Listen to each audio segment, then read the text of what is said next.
ಕಾಲದಲ್ಲಿ ಇದು ಸ್ವಲ್ಪ ಪ್ರಸ್ತುತ ಅನಿಸ್ತದೆ.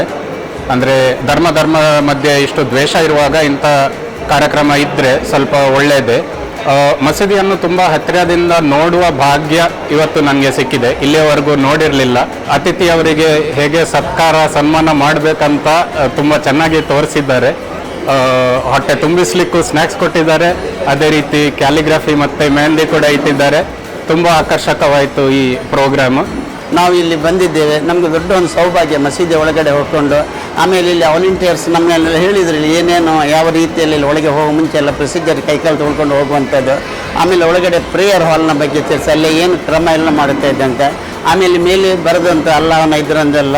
ಸೊ ಇದರ ಬಗ್ಗೆ ಭಾಳ ಒಂದು विशालवादंत नमगोंदु माहितियन्नु कोट्टिद्दारे। मतलब मस्जिद में आने से पहले तक जो परसेप्शन था कि सिर्फ मुस्लिम्स ही मस्जिद के अंदर आ सकते हैं, आज वो परसेप्शन वो इमेज ब्रेक हुई है। So we should continue this kind of initiatives. ನಾವು ಎಷ್ಟೋ ಸಲ ಮಸೀದಿಯನ್ನು ನೋಡಿದ್ದೇವೆ, ಹೊರಗಿಂದ ನೋಡಿದ್ದೇವೆ ಬಿಟ್ಟರೆ ಒಳಗೆ ಬಂದು ಎಲ್ಲಿ ಕೂಡ ನೋಡಲಿಲ್ಲ. ಇಲ್ಲಿ ಬಂದು ಒಂದು ನೋಡುವಂಥ ಒಂದು ಅಪರ್ಚುನಿಟಿಯನ್ನು ನೀವು ಮಾಡಿಕೊಟ್ಟದ್ದು ಕೂಡ ನಮಗೆ ಭಾರಿ ಖುಷಿ ಆಯಿತು.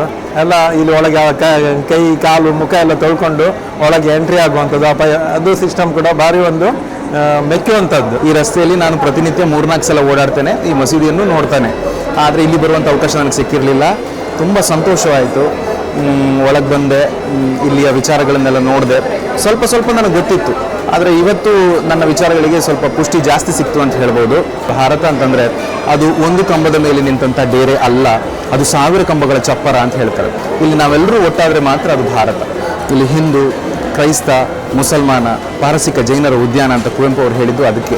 ಯಾಕಂದ್ರೆ ನಾವು ಚರ್ಚ್ಗಳಿಗೆ ಹೋಗ್ತೇವೆ, ದೇವಸ್ಥಾನಗಳಿಗೆ ಹೋಗ್ತೇವೆ, ಮಸೀದಿಗೆ ಹೋಗ್ತೀರಾ ಆ ಕ್ವಶನ್ ಒಂದಿದೆ.